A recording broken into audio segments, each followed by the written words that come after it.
आज बाजारामध्ये गेले होते त्यावेळेस मला हे छोटे छोटे बटाटे दिसले, तर ठरवलं चला आज मस्त दम आलू बनवूया. दम आलूसाठी एक छान अशी ग्रेव्ही बनवली जाते आणि त्या ग्रेव्हीमध्ये हा बटाटा एवढा सुंदर लागतो ना. मस्त इंटरेस्टिंग भाजी आहे, शेवटपर्यंत बघायला विसरू नका. त्यासाठी अगोदर मी पहिल्यांदा इथं बटाटे शिजायला घालते. तर कुकरमध्ये मी जवळजवळ 10 ते 12 बटाटे घेतलेत. त्यामध्ये जितकं बटाट्याला पाणी पुरेसं होईल तेवढं घेतले. गॅसवरती आता कुकर ठेवते. झाकण बंद करून आपण 3 ते 4 शिट्ट्या घ्यायच्या आहेत. जास्त पण बटाट्याचा गाळ होऊ द्यायचा नाही, कारण नंतर आपल्याला बटाट्याला फ्राय करायचा आहे. जोपर्यंत बटाटे शिजतात तोपर्यंत आपण इकडे ना मसाला पण तयार करून घेऊया. ही बेडगी मिरची घेतलेली आहे मी. बेडगी मिरची आहे ना, ती आपण इथे मसाल्याबरोबर वापरतोय. तर जवळजवळ 5 ते 6 बेडगी मिरची घेतलेली आहे. त्यामध्येच आपण थोडेसे काजू टाकायचे आहेत. काजू पण एक 10-12 टाकायचे, म्हणजे थोडंसं ग्रेव्ही दाटसर होईल. यामध्ये आता पाणी घालून भिजत ठेवूया थोड्या वेळासाठी. त्याचबरोबर आपण इथे कोरडा मसालासुद्धा थोडा वापरणार आहे. तर 1 चमचा मी धणे घेतलेत, 4 ते 5 लवंग आहे, 4 ते 5 काळी मिरी, 1 मसाला वेलची घेतली आहे, दालचिनीचा एक मोठा तुकडा घेतलेला आहे, 1 चमचा बडीशेप आणि अर्धा चमचा जिरे घेतलेत. हे मंद आचेवरती छान असं खरपूस भाजून घ्यायचं आहे. मसाले थंड करून त्याची पूड काढून घ्यायची. तोपर्यंत इकडे बटाटे शिजलेले आहेत. मी बटाटे पण सोलून घेते, कारण बटाटे खूप छोटे छोटे आहेत ना, त्यामुळे जरा थोडासा वेळ लागतोय. आता हे सोललेले बटाटे आहेत ना, ते आपण तळून घेणार आहे. त्यासाठी त्याच्या अगोदर आपण हे काठी चमचा आहे ना, याने आपण त्याला छिद्र पाडून घेऊया. कारण तळून झाल्यानंतर जेव्हा आपण मसाल्यामध्ये बटाटे टाकेल ना, तेव्हा सगळे मसाले आतपर्यंत पोहोचतील. म्हणून हे असे व्यवस्थित त्याला छिद्र पाडून घ्यायची. एका बटाट्याला 4 ते 5 छिद्र पाडली तरी चालतील. हे सगळं झालं की लगेचच आपण याला फ्राय करून घेऊया मस्त. आता मात्र या स्टेजला आपल्याला थोडासा वेळ द्यावा लागणार आहे, कारण बटाटे फ्राय व्हायला थोडा जास्तच वेळ लागतो. कढई ठेवली मी गॅसवरती. त्यामध्ये आपण अगोदर तेल घालूया. तेल थोडंसं जास्तच घेते, कारण बटाट्याची क्वांटिटी पण थोडीशी जास्त आहे ना, मग ते लवकर तळले जातील. आता बटाटे आपण हळूहळू सोडायचे आहेत तेलामध्ये.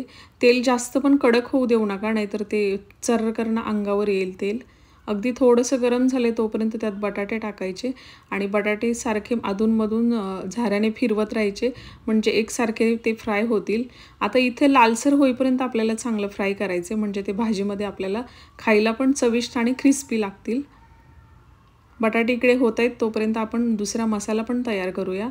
आता 2 ते 3 टोमॅटो घेतलेत मी. जरा टोमॅटोचा जास्तच वापर करते. टोमॅटो आपण मिक्सरमधून बारीक करून घेणार आहे. त्यासाठी मोठ्या मोठ्या फोडी करते टोमॅटोच्या. आपण मिरची आणि काजू भिजायला टाकलेले होते ना, ते छान भिजून तयार आहेत. अगोदर मिक्सरच्या भांड्यामध्ये आपण मिरच्या आणि काजू घालायचे.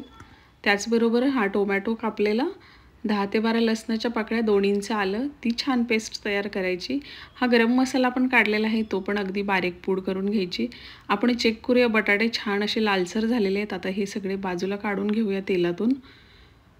थोडेसे लालसर झाले का वरून क्रिस्पीसुद्धा होतात बरं का, आणि मग ते छान लागतात भाजीमध्ये. आता ही पेस्ट तयार झाली ना, ही फेटलेल्या दह्यामध्ये आपण घालायची आहे. मी अगोदरच थोडंसं साईडला दही फेटून ठेवलेलं होतं. आता हे सगळं दोन्ही छान असं मिक्स करायचं आहे, म्हणजे अजिबात त्यामध्ये गुठळ्या वगैरे नाही झाल्या पाहिजे. दही आणि हा मसाला एकजीव झाला की लगेच आपण डायरेक्ट फोडणीला घेऊया. गॅसवरती कढई ठेवली, अगदी मोठे 2 चमचे तेल, 1 तेजपत्ता घालूया. त्याचबरोबर लगेच यामध्ये ही पेस्ट टाकून द्यायची आहे. फोडणीला अजून जास्त एक्स्ट्रा काही घातलं नाही, कारण मसाल्यामध्ये मी जिरे वगैरे बरेच काय काय टाकले, गरम मसाले. आता अजून काही घालायची गरजच नाही. आता ही पेस्ट आहे ना, छान अशी शिजू द्यायची तेलामध्ये, तेल सुटेपर्यंत. हे बघा, अगदी तेल सुटेपर्यंत मसाला आपण चांगला भाजून घेतला आहे. जवळजवळ 6 ते 7 मिनटं याला चांगलं फिरवत राहिले, त्यामुळे छान असं तेल सुटलं आहे आणि वास मस्त सुटला आहे आणि कच्चेपणा बिलकुल त्याच्यामध्ये राहिला नाही, कारण दही आपलं कच्चं आहे. त्यामुळे दह्यामध्ये थोडासा वास येण्याची शक्यता असते, त्यामुळे थोडा जास्त वेळ द्यायचा. आता इथं आपण वाटलेला गरम मसाला, हळद अर्धा चमचे, लाल तिखट 1 चमचा आणि मीठ चवीप्रमाणे घातले. हे सगळं परत एकदा मिक्स करूया. हे सुद्धा छान असं मिक्स करून ना, अगदी तेल सुटेपर्यंत भाजून घेऊया, म्हणजे मसालेसुद्धा चांगले एकजीव होतील. सगळी प्रोसेस झाल्यानंतर थोडंसं पाणी घालायचं आहे. पाण्यामध्ये थोडा वेळ मसाल्यांना शिजू द्यायचं. ही भाजी एवढी टेस्टी लागते ना खायला, तुम्ही एकदा घरी नक्की करून बघा. कारण आपण मसाला सगळा वेगळा वापरलेला आहे आणि या वेगळ्या मसाल्यामध्ये कधी-कधी काहीतरी वेगळं खायला छान वाटतं. मसाले छान असे मिक्स झाले की लगेच त्याच्यामध्ये आपण बटाटे टाकून इथे 3 ते 4 मिनिटं शिजवून घ्यायचे चांगलं. हे बघा मस्त.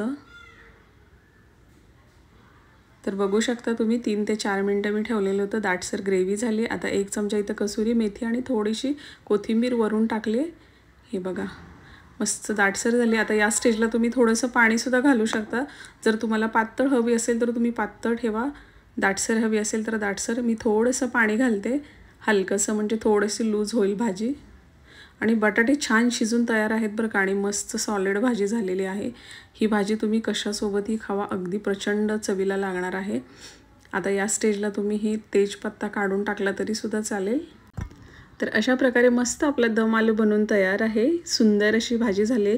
तुम्ही ही भाजी नानबरोबर, चपातीबरोबर, भाताबरोबर किंवा कुठल्याही भाकरीबरोबर खाल्ली तरीसुद्धा चालते. भाकरीबरोबरसुद्धा तेवढीच टेस्टी लागते. आवडली असेल तर तुम्हीसुद्धा घरी एकदा नक्की ट्राय करा आणि मला कळवा की कशी झालेली आहे भाजी. परत एका छानशा व्हिडिओमध्ये आपण भेटू. तोपर्यंत नमस्कार.